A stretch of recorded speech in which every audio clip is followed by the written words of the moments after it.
Hi everybody, this update's for Friday the 14th of July 2023. So we got up in the morning, I think it was about 4:15 the alarm went off in the morning, and got washed, showered, dressed, in the car, bags in the car, jumped in the car, and we headed on our way to Blackpool at 5 AM in the morning, because we always like to get there early because you get a full day then as opposed to wasting a day, because we're only there for like 2 nights, so we kind of get the good value of the 2.5 days sort of thing.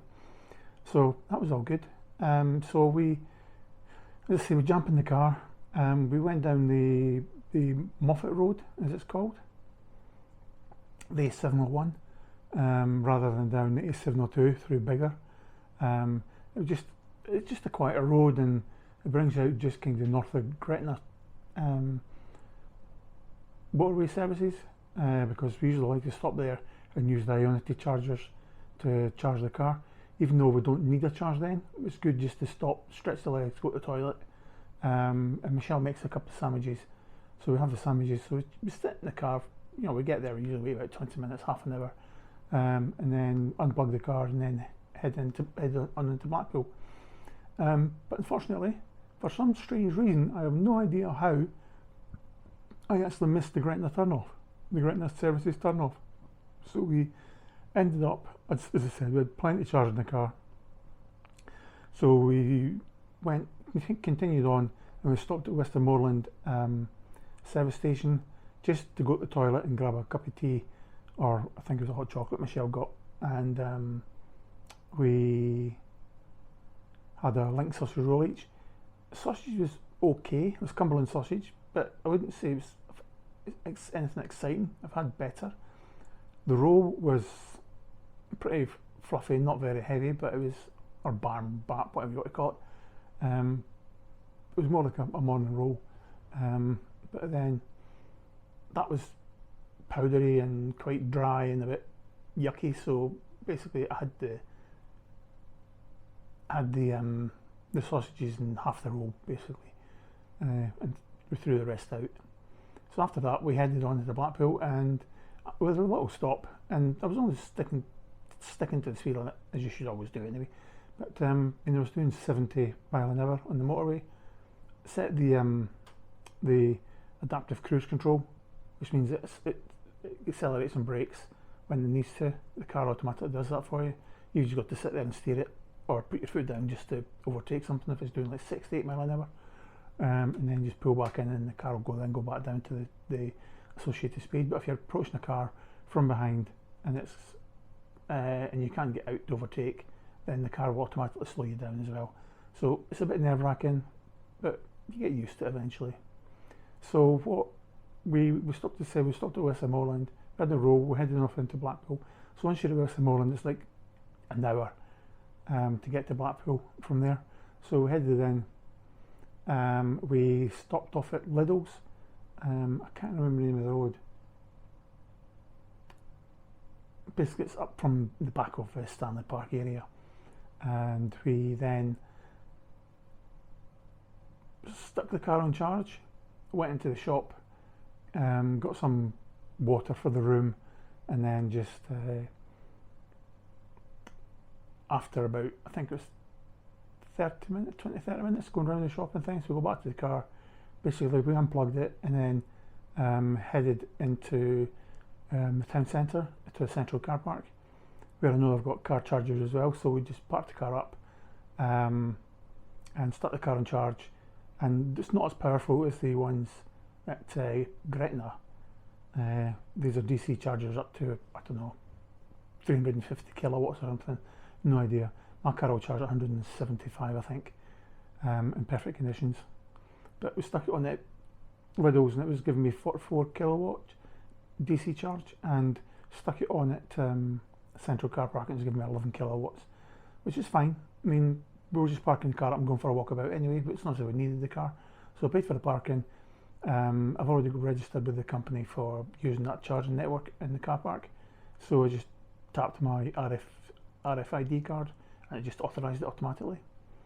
because I had some credit in the account anyway. And then we went for a walk. Basically, we walked along to around the front, around the back, down past the old Monastery Market towards the Happy Days, see if we can go in and get a breakfast. But Penfold wasn't open. It's called Penfold, but it's not his real name. It's Pete something, and we watched some YouTube channels.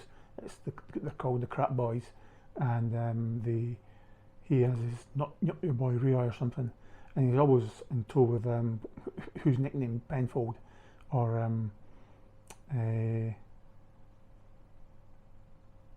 can't remember what the nickname he gets. I keep forgetting it. But the £1 Chris Higgitt famous burgers, the £1 YouTube daddy, as he keeps calling himself, Blackpool YouTube daddy. So we watched them. I'll put the links to their sites on the description, so people can have a look at them as well. They're quite funny, they're quite good. So as I said, he wasn't open. The £1 burger wasn't open at that time either. So we were there just after 9 o'clock sort of thing.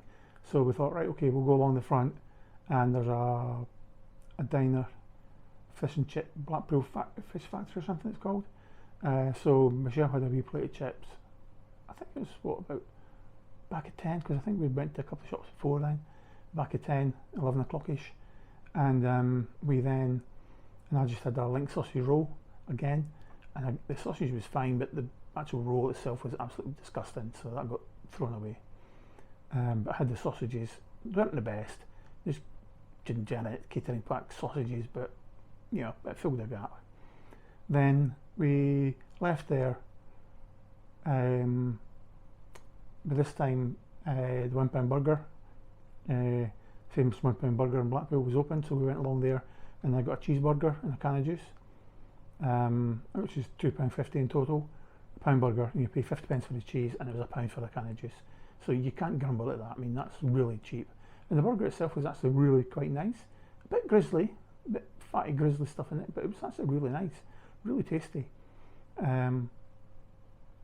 So we then just walked past Happy Days, still wasn't open, because we're just going to pop in for a cup of tea. And then we just went back to the central car park. By that time the car had charged anyway. So we unplugged, jumped in the car, and just headed down to the Big Blue Hotel where we were staying for the weekend. And we then just got checked in, paid for the parking, which was £10 a night, which is fine, I guess. Bit of a rip-off, but it's fine.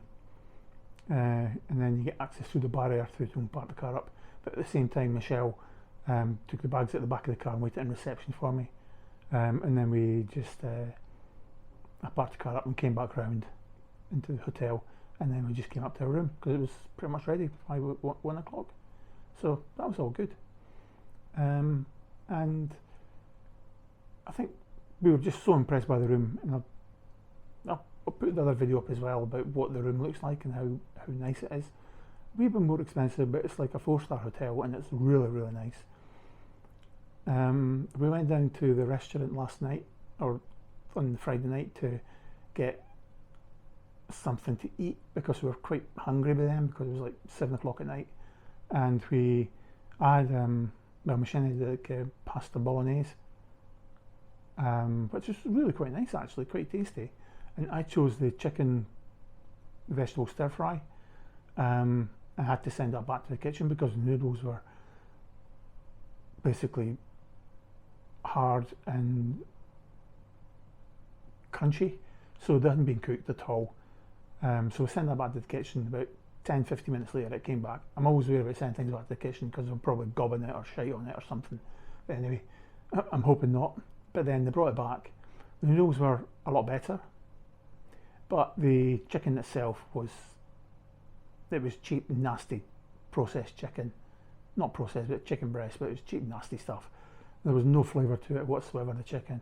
And it was the sweet chilli sauce on the noodles, and that was nice. If you got a bit of chicken with that sauce on it, it was okay, it was passable, but I had like half of it and I couldn't eat anymore. I just had had enough.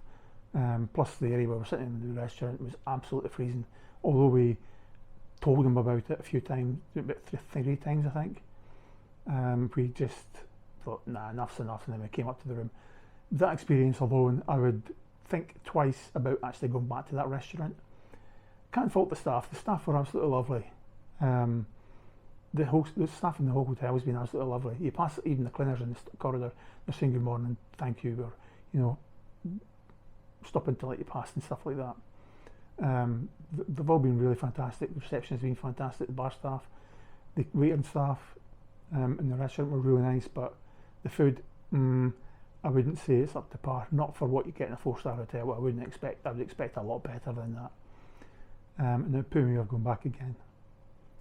So what we did was that was that, and then we just came up to the room, watched the soaps on the TV that Michelle likes, and then just went to bed because we were both shattered because we were up so early in the morning, and that was pretty much it.